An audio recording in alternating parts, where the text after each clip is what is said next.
Only the true believers in today, yeah? Nice and intimate. Go on. You right? Yeah, I'm good. Good, thanks, Mark. Yeah, pretty much no different to the last game. Everyone got through the game unscathed, so yeah, no real change. Everyone's good. That's good news. 160 goals and counting for Son. I know you mentioned in post-match, but just watching him again, the influence he has. Obviously, with Hugo Lloris leaving, Harry Kane leaving, you lost two big leaders. And I know you had leaders in the dressing room as well, but how much of a big decision was it to make him club captain? And it's clearly works. He's such a huge influence. Yeah, it wasn't a big decision to make him the captain. Obviously, it was a big decision who the next sort of leader was going to be. Because, as you said, with obviously Hugo being such a huge influence in recent years, and obviously Harry as well, and even people like Eric Dyer and others who have been at the club for a long time, it was obviously going to be a key decision in terms of the direction we wanted to go. And part of, as I said all along, is I felt like we needed to make a change, in most things we were doing, just to show we're going in a direction. And it could have been very easy for me to think that Sonny's, probably not the change you need because he's been so influential. But I just felt he was such a natural fit. He's obviously been a leader within his national team, and I had no hesitation in sort of putting him in that position. But it's fair to say he's been outstanding, because sometimes when you sort of get the official title, it can weigh heavily. You feel a bigger burden when you're out there. But his performances this year have been outstanding, and if anything, I think it's taken him to a new level. James Maddison, obviously, been a great signing, but maybe hasn't hit the heights from the start of the season, which is understandable. It was a big injury. With him, and not just him, does Spurs maybe need, it's a quick turnaround tomorrow, but maybe that can be a good thing sometimes because of the lack of too many cup games, no Europe. Maybe someone like Maddison and maybe others need those quick turnaround matches. Yeah, look, potentially. I think with Matters, I think we've had a few in that, but probably us as a team. I've said before, it's felt like a bit of a stuttering campaign. We've never really got into any sort of flow, probably apart from maybe the first 10 games. But that's part of the challenge, and whether that's Matters or other players who have kind of, very few have had a sort of clean run at it all year. That's a challenge before us now with 9 games to go, is to try and finish the season strong, and a good challenge tomorrow night against a very good team. Timo Werner, maybe he thinks he probably should have scored in the first half, but I like what I was seeing with him and Brennan on the other side. How pleased have you been with Timo Werner since he's come in? Do you think there's more to come? And then is it still, we'll discuss his future at the end of the season? Yeah, look, in terms of his future, I think like most players, all these decisions will be made at the appropriate time. But look, I think it's been great for us. It was an important signing, I said at the time, because people forget that when we signed him, Sonny wasn't here. He was away with the Asian Cup, and then Richie got injured. So we would have had a massive hole in our lineup without Timo there. And it's fair to say he's made an impact in just about every game. He'd probably like a couple more goals, but I think at the same time he's an important part, of our structure. And I thought he was really good on the weekend, and it has been the last few games. And but I do think there's more improvement in him as he understands more around our game model. Hi, good afternoon. Obviously, Luton and West Ham, they present a different challenge, but what, as a collective, what type of improvement do you want to see out of a big derby tomorrow night? I don't think it's improvement. I just think it's further kind of development of our game model and getting some consistency in some of the things we do. As I said, it's been a very disruptive season, and I guess the positive for us at the moment is that we've got mostly a clean bill of health in terms of the players available. And, on the weekend it was really good to see that not just the starters, the guys who come on made a real impact for us. And, it's something we haven't been able to do sort of the middle and early part of the year. So it's just further improvement for us always.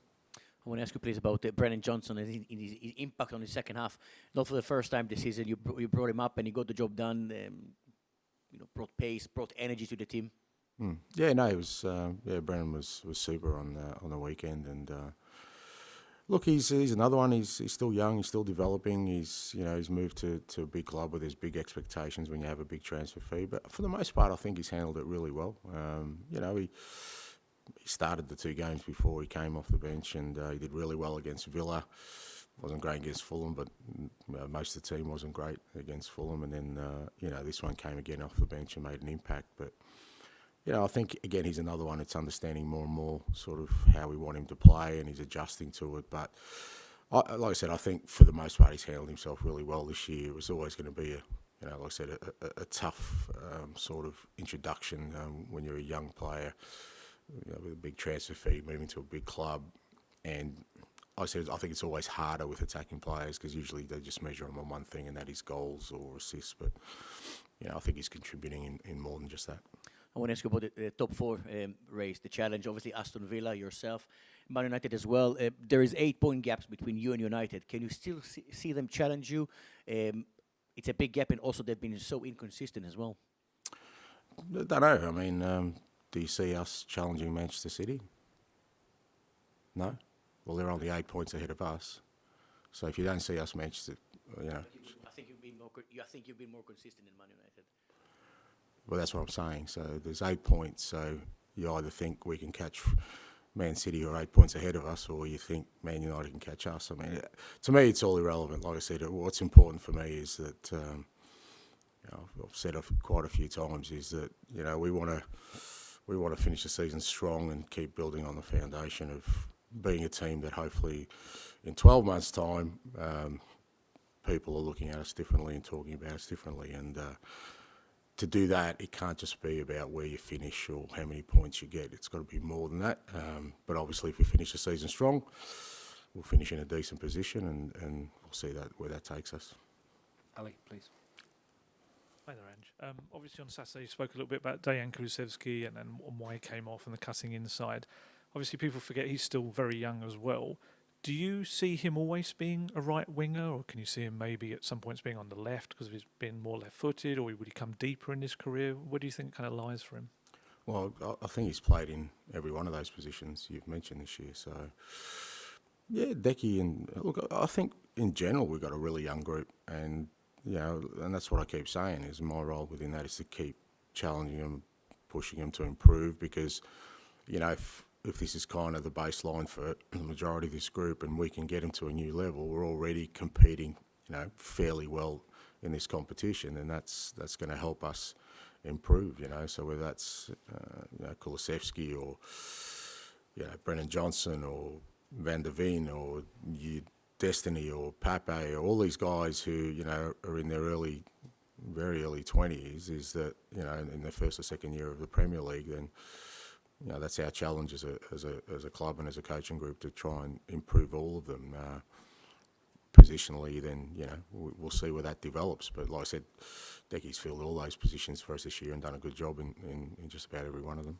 Just wonder whether your kind of the tendency of your teams to play those dangerous balls right across the 6-yard box, whether maybe being a left-footed player, would that be something that would benefit him to be able to do that, or have you just got to train him to be able to do that on the right more regularly? I think they can do that. I mean, Timo's not a left-footed player; he plays on the left-hand side. So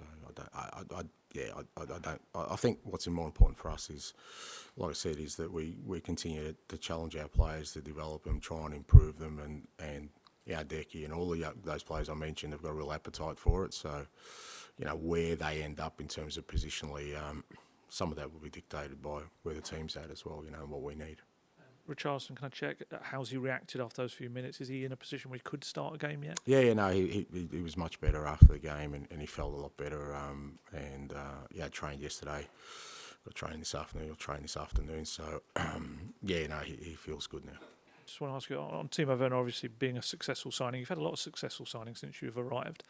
And then maybe that's coincided also with the club pushing towards a more database kind of recruitment between Johan Lang so and it's Robin. not me, it's the data. Yeah. No.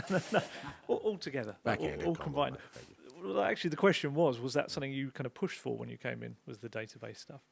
No, look, I think, every club has, some sort of mechanism to identify players, and data plays a big part in that. And even before I was here, I still played a big part in kind of the recruitment here. It's sort of ultimately it comes down to then, what's the best fit. I think the key then becomes is, are they going to be a good fit for the club and for obviously the way you want to play? And I guess that's where my role comes in that, when you're looking at a list of players who I think is going to be the best fit.